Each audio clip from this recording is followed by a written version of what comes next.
तो पहा सूर्यभास्कर उगवला होता तो दिवस होता 19 फेब्रुवारी 1630चा.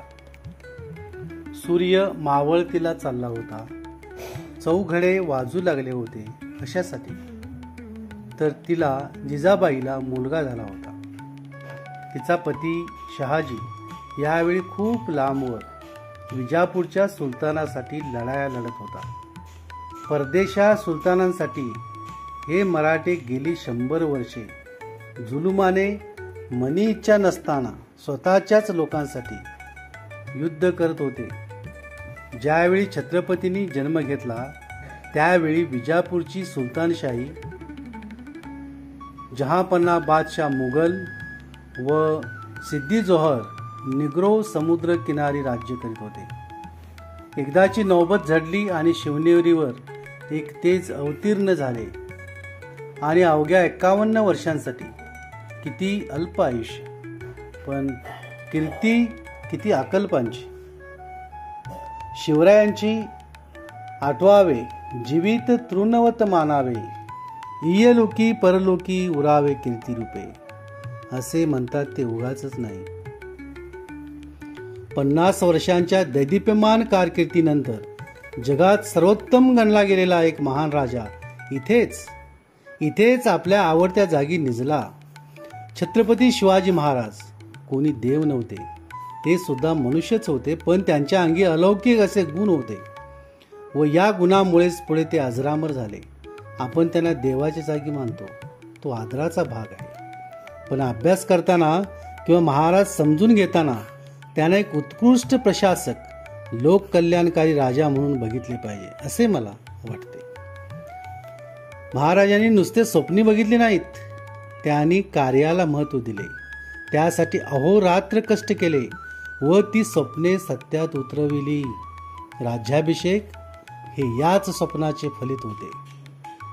महाराजांच्या अंगी असणाऱ्या उज्ज्वल गुणांची ज्या वेळा आपण उजळणी करतो त्यावेळेला काय सापडते? त्यांचा लोकसंग्रह व औदार्य. स्वराज्य स्थापन करण्यास बालवयात सुरुवात करतानाच महाराजांनी 12 मावळातले सवंगडी जमवले. त्यांना विश्वास देऊन हे कार्य त्यांचेच आहे हे ठसविले. त्यांचे बोलणे कसे अगदी मधुर, विश्वासपूर्ण होते. त्यामुळे लहान वयातच त्यांच्याकडे लोकांचा संग्रह वाढला आणि विश्वासू स्वामिनिष्ठ सेवकांची त्यांना कधीही कमी पडलेली नाही. लोकसंग्रह जमविण्यासाठी औदार्य हा गुण लागतो.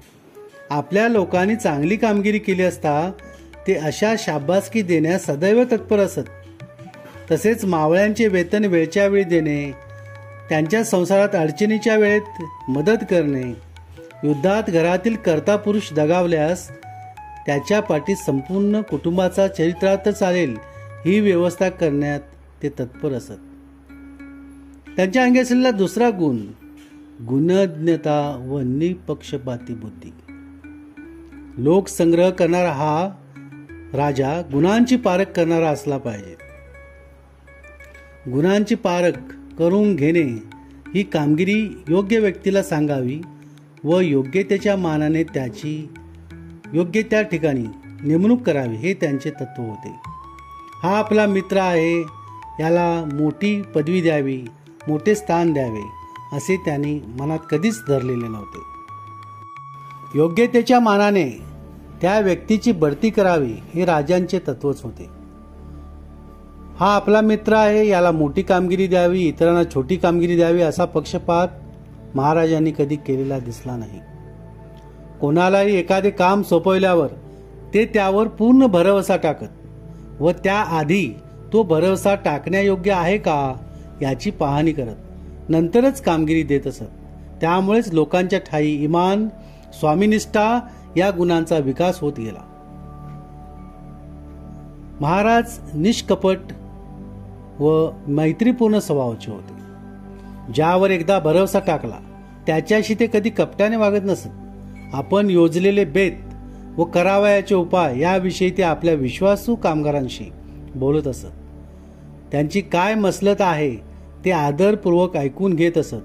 कोणाशी दिमाखाने व गर्वाचे वर्तन करत नसत. आपल्या हाताखालचे लोक मित्रासमान आहेत असे समजून ते त्यांच्याशी स्नेहभाव वर्तत असत. त्यांची जरब अतिशय चांगली होती. महाराज आपणाशी स्नेहाने वागतात एवढ्यावर जाऊन कुणी कारभाराने शिरजोर होऊ पाहिले व कामात कुचराई केली तर त्याची गय होत नसे.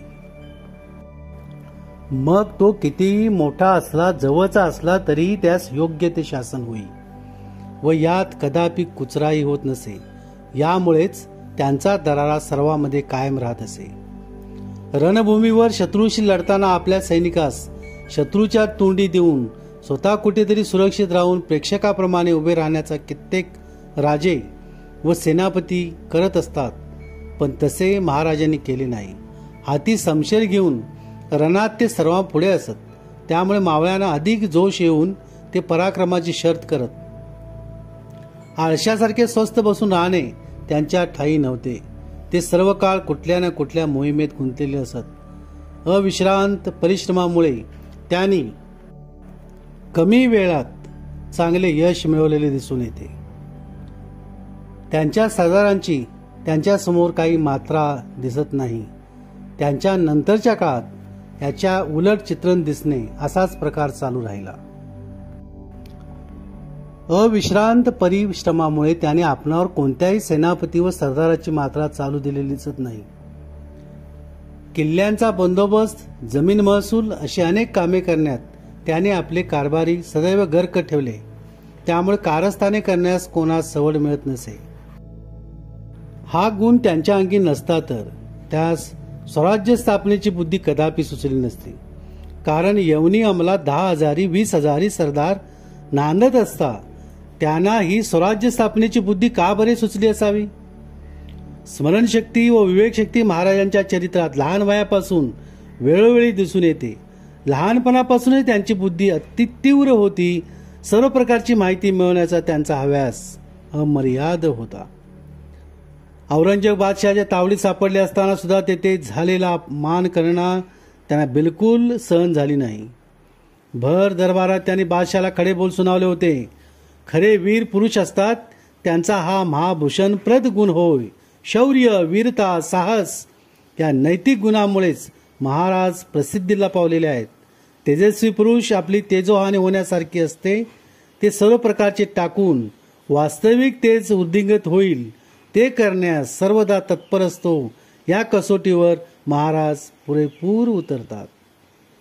शेतकरी, व्यापारी, उद्यमी यांचा उत्कर्ष व्हावा, त्यांना कोणाकडून उपद्रव होऊ नये, त्यांना योग्य न्याय मिळावा यासाठी राज्याची सुव्यवस्था लावण्यास ते सर्वदा झटत राहिले. कोणत्याही नुप्रतीस न सुचलेली अष्टप्रधान व्यवस्था त्यांनी निर्माण केली. ती केवळ राजकारभारासाठी नव्हे तर रयतेस सुख लाभावे यासाठी. गुणी व्यक्तीस योग्य वेतन देऊन ते आपल्या पदरी ठेवून घेत असत. कोणीही विद्वान पुरुष आला तर त्याची योग्य संभावना करण्यास सदैव तत्पर असत. त्यांचा पोशाख अत्यंत साधा व राहणीमान अत्यंत साधे असे. त्यांना कोणतेही व्यसन नव्हते. महाराजांच्या ठाई मातृपितृभक्ती, बंधुप्रेम किती होते हे आपल्यास विविध उदाहरणावरून स्पष्ट होते. शहाजी राजांच्या सुटकेसाठी कोंडाणा देणे असो किंवा बंधू संभाजी यांच्या हत्येला जबाबदार अफजल खानाचा सूड व शहाजी राजांना दगाबाजीने पकडलेल्या बाजी घोरपडे सारख्या मातब्बर सरदार स्वतःच्या हाताने वध करून त्याचा सूड घेतला. मातोश्री जिजामाता यांच्यासाठी रायगड पायथ्याला पाचारवाडा बांधून देणे किंवा सती न जाण्याबद्दल विनवणे अशी असंख्य उदाहरणे किंवा दाखले आपल्याला मिळून जातील. स्वधर्माभिमान महाराजांना बालवयापासून होता. त्याचे वर्धन वयमानाने अधिक होत गेले. कर्नाटकात मोहिमेत चालले असता मल्लिकार्जुन देवस्थानासमोरच देहत्याग करण्याचा विचार त्यांच्या मनात उत्पन्न झाला होता. देवस्थान व धर्मग्रंथ यांचे अध्ययन सतत सुरू असे. यामुळे कारभारी लोकांना कधी भीती वाटे की महाराज आता राजकारभार सोडून देतात की काय, एवढे ते कार्यात मग्न होत असत. प्रत्येक दिवस महत्वाचा असतो. प्रत्येक क्षणी सत्कर्म करत राहावे हा छत्रपती शिवाजी महाराजांचा विचार होता. ते समतावादी, विज्ञानवादी होते, स्त्री स्वातंत्र्याचे पुरस्कर्ते होते. जादूटोणा, मांत्रिक, दैवी शक्तीपेक्षा औषधोपचाराने आजार बरा होतो हा त्यांचा विचार मध्ययुगीन काळात क्रांतिकारक होता. या सर्व बाबी त्यांच्या प्रागतिक विचारांच्या साक्षीदार आहेत. छत्रपती शिवाजी महाराजांना आपल्या इष्ट परंपरेचा अभिमान होता. त्याने आपल्या संस्कृतीचे रक्षण तर केलेच, परंतु इतरांच्याही संस्कृतीचे रक्षण करण्याचा प्रयत्न केला. अनिष्ट परंपरा त्यांनी जाणीवपूर्वक नाकारल्या. ते आपल्या संस्कृतीचे अभिमानी होते, परंतु प्रवाहपतीत नव्हते. अनेक अनिष्ट रूढी प्रथांना त्यांनी विरोध केला. ते अत्यंत प्रगल्भ विचारांचे होते. मानवी कल्याणाच्या आड येणाऱ्या चुकीच्या प्रथांना त्यांनी विरोध केला. लोक कल्याणकारी प्रागतिक विचारांचे त्यांनी मोठ्या हिमतीने समर्थन केले. मध्ययुगीन काळात समुद्र उल्लंघन करणे ही बाब अधर्म समजली जात होती. समुद्र उल्लंघन करणाऱ्यांना प्रायश्चित्य घ्यावे लागत होते. त्या काळात शिवाजी महाराजांनी समुद्र उल्लंघन करून कर्नाटकातील बेदनूरवर स्वारी केली.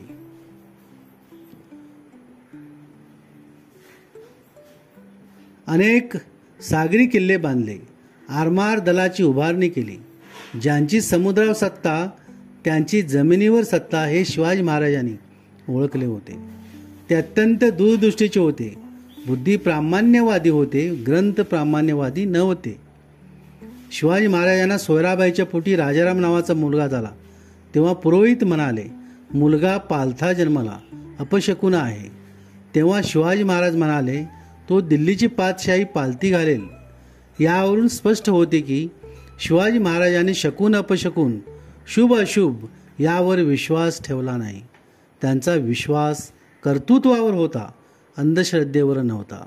शिवाजी राजांसाठी सर्वस्वाचा त्याग करणारे कान्होजी जेधे आजारी असताना शिवाजी राजांनी त्यांना पत्र पाठविले. त्या पत्रात शिवाजीराजे लिहितात, नियमित औषधोपचार घ्यावा, हयगय करू नये, विश्रांती घ्यावी. शिवाजीराजांचा औषधोपचारावर विश्वास होता. जादूटोणा, मांत्रिक, दैवी शक्तीपेक्षा औषधोपचाराने आजार बरा होतो हा विचार मध्ययुगीन काळात क्रांतिकारक होता. शिवाजीराजांनी भविष्य, पंचांग, मुहूर्त पाहिला नाही. प्रत्येक क्षण, प्रत्येक दिवस महत्त्वाचा असतो. प्रत्येक क्षणी सत्कर्म करत राहावे हा शिवाजीराजांचा विचार होता. त्यांच्या बहुधा सर्व लढाया अमावस्येलाच असायच्या. त्यांनी अनेक किल्ले जिंकले, परंतु वास्तुशास्त्र त्यांनी पाहिले नाही. शिवकाळात अत्याधुनिक साधने नसताना अशक्य कार्य त्यांनी शक्य करून दाखविले, ते केवळ कर्तृत्वाच्या आणि प्रागतिक विचारांच्या बळावर. मध्ययुगीन काळात सती प्रथा ही अमानुष प्रथा होती. धर्माच्या नावाखाली स्त्रियांना राजरोसपणे जाळले जात होते. अशा काळात जिजाऊ माँसाहेब सती न जाता शिवाजीराजांच्या पाठीशी खंबीरपणे उभ्या राहिला. यावरून जिजाऊ व शिवाजीराजे हे सती प्रथेविरोधात होते हे स्पष्ट होते. मध्ययुगीन काळात राजा होणे, राज्याभिषेक करणे या बाबी अशक्य होत्या. त्या बाबी शिवाजीराजाने शक्य करून दाखवल्या, हे केवळ प्रागतिक विचारांच्या बळावर. शिवाजीराजे समतावादी होते, विज्ञानवादी होते. त्यांनी महिलांना स्वातंत्र्य दिले, हुंडा पद्धती नाकारली. परराज्यात गेल्यावरही त्यांनी शेती, पाणी, महिला, धार्मिक स्थळे, पर्यावरण यांचा आदर केला. लोककल्याणकारी राजा हे शिवरायांचे धोरण होते. आपल्या राज्यातील प्रत्येक घटकाला न्याय मिळाला पाहिजे असे धोरण ते कटाक्षाने राबवत असत. शिवकाळात देखील दुष्काळ होता, गरिबी होती, जलसिंचन तर अत्यल्प होते, परंतु शिवरायांचे शेतकरी धोरण हे शेतकरी प्रधान होते. म्हणून शिवकाळात शेतकऱ्याने आत्महत्या केल्या नाहीत. या सर्व बाबी त्यांच्या प्रागतिक विचारांच्या साक्षीदार आहेत. जागतिक इतिहासात मध्ययुगीन कालखंड हा डार्क एज होता. या अंधार युगात लोक कल्याणकारी राज्य हे शिवरायांचे धोरण होते. आपल्या राज्यातील प्रत्येक घटकाला न्याय मिळाला पाहिजे असे धोरण ते कटाक्षाने राबवत असत. शिवकाळात देखील दुष्काळ होता, गरिबी होती, जलसिंचन तर अत्यल्प होते, परंतु शिवरायांचे शेतकरी धोरण हे शेतकरी प्रधान होते. म्हणून शिवकाळात शेतकऱ्यांनी आत्महत्या केल्या नाहीत. या सर्व बाबी त्यांच्या क्रांतिकारक विचारांच्या साक्षीदार आहेत. जागतिक इतिहासात मध्ययुगीन काल हा डार्क एज होता. या अंधार युगात छत्रपती शिवरायांनी रयतेचे राज्य स्थापन करून आधुनिक लोकशाहीचा पाया रचला. सर्व धर्म समभाव, समता, संवेदनशीलता, मानवता, आपत्ती व्यवस्थापन यामध्ये त्यांनी आदर्श घालून दिला.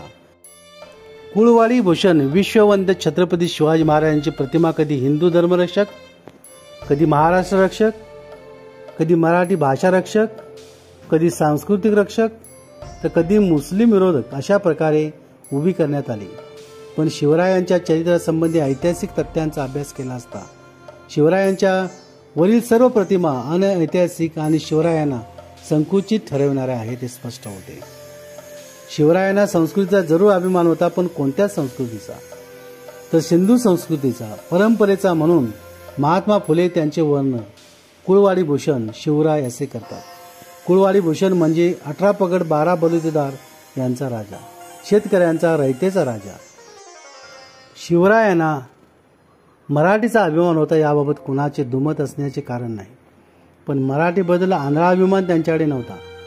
मराठीच्या अभिमानापोटी इतर भाषांचा अनादर महाराजांनी कधीच केला नाही.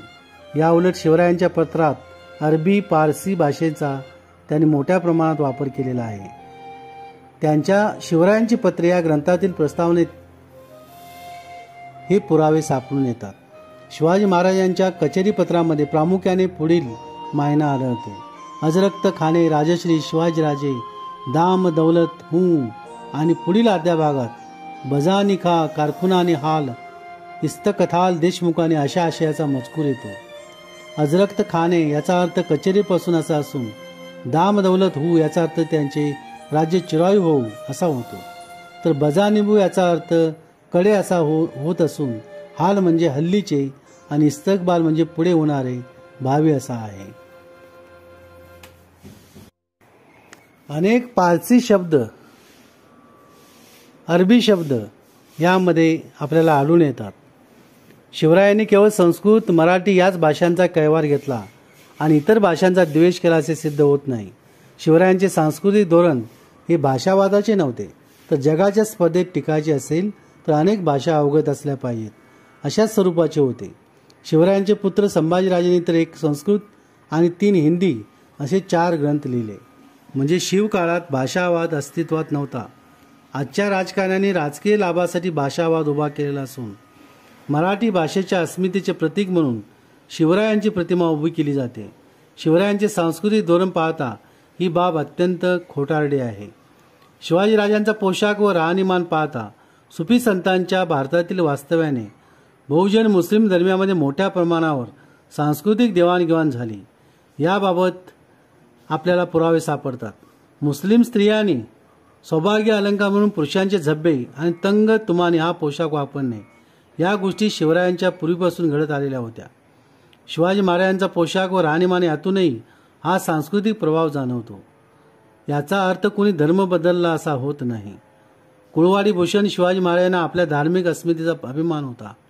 भवानी माता, महादेव, खंडोबा यांच्याबद्दल शिवाजी महाराजांना नितांत आदर होता. ते देव म्हणून नव्हे, तर भवानी माता, महादेव, खंडोबा ही सर्व श्रद्धास्थाने आहेत. त्यांच्याबद्दल शिवरायांना आदर होता. पण यश मिळवण्यासाठी हाती तलवार घ्यावी लागते. केवळ नामस्मरण आणि देवपूजा केल्याने आपणाला यश मिळणार नाही असे समजण्या इतके महाराज प्रगल्भ विचारसरणीचे होते. शिवाजीराजे बुद्धिप्रामाण्यवादी होते. वैदिक धर्मग्रंथात अनेक अतार्किक बाबी आहेत. त्यांचे अनुकरण महाराजांनी कधीही केले नाही. शिवरायांनी आरमार दलाची उभारणी केली. सिंधुदुर्गसारखे सागरी किल्ले बांधले.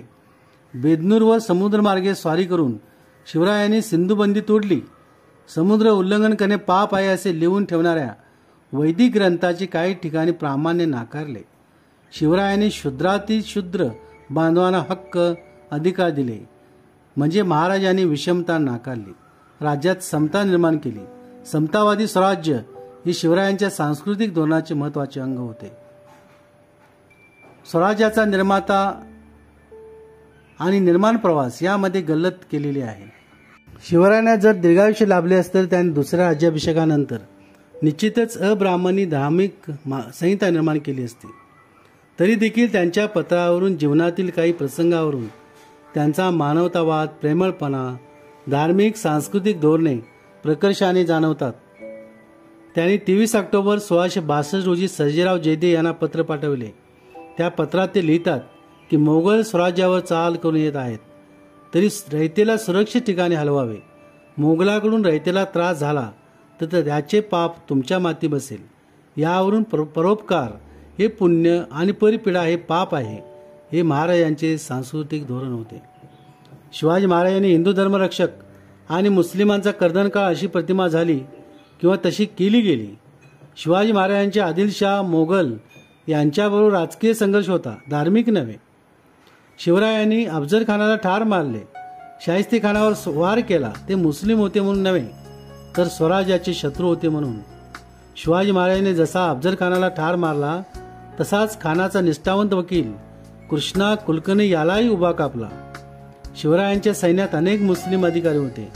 शिवरायांच्या सैन्यात ज्याप्रमाणे अनेक मुस्लिम अधिकारी, त्याप्रमाणे मोगल आदिलशाहाच्या सैन्यात देखील मराठा, राजपूत, ब्राह्मण अधिकारी होते.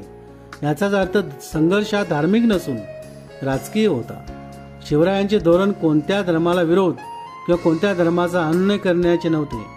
या उलट औरंगजेबाला 1657 साली लिहिलेल्या पत्रावरून शिवरायांचा मानवतावाद प्रकर्षाने जाणवतो. बहुजन प्रतिपालक विश्ववंद छत्रपती शिवाजी महाराजांच्या धार्मिक आणि सांस्कृतिक धोरणावरून हे स्पष्ट होते की शिवरायांना जात, धर्म, पंथ, प्रांत, भाषा, लिंग, वंश, राष्ट्र भेदाच्या पलीकडे जाऊन मानवाचे आनंददायी, प्रसन्न, भेदरहित असे स्वराज्य अपेक्षित होते. त्याची प्रत्यक्ष कार्यवाही त्याने आपल्या स्वराज्यात केली. शिवरायांचे खरे सांस्कृतिक आणि धार्मिक धोरण जगाला समजेल तेव्हा जगात शांतता आणि विकास झपाट्याने वाढेल. शिवाजी हे केवळ मराठी, महाराष्ट्र, भारताचे राजे नाहीत, तर संपूर्ण जगातील आदर्श व्यक्तिमत्वांचे आदर्श आहेत. प्रतीपचंद्र लेखे वर्दी विष्णू श्वंदिता शासनो शिवसैषा मुद्रा भद्राय राजते. निश्चयाचा महामेरू बहुत जनास आधारू, अखंड स्थितीचा निर्धारू श्रीमंत योगी. नरपती, हयपती, गजपती, गणपती, भूपती, जळपती, पुरंदर आणि शक्ती पृष्ठभागी. यशवंत, कीर्तिवंत, सामर्थ्यवंत, वरदवंत, पुण्यवंत, नीतिवंत, जाणता राजा. आचारशील, विचारशील, दानशील, धर्मशील, सर्वज्ञपणे सुशील सकळा ठाई. धीर, उदार, गंभीर, शूर, क्रियेसी तत्पर, सावधपणे नृपवर तुच्छ केले. देव, धर्म, ग्रो, ब्राह्मण करावया संरक्षण, हृदयस्थ झाला नारायण प्रेरणा केली. या भूमंडळाचे ठाई धर्मरक्षी ऐसा नाही. महाराष्ट्र धर्म राहिला काही तुम्हा कारणे. कित्येक दृष्ट सहारिला, कित्येकासी धाक सुटला, कित्येकाशी आश्रय जाहला शिवकल्याण राजा.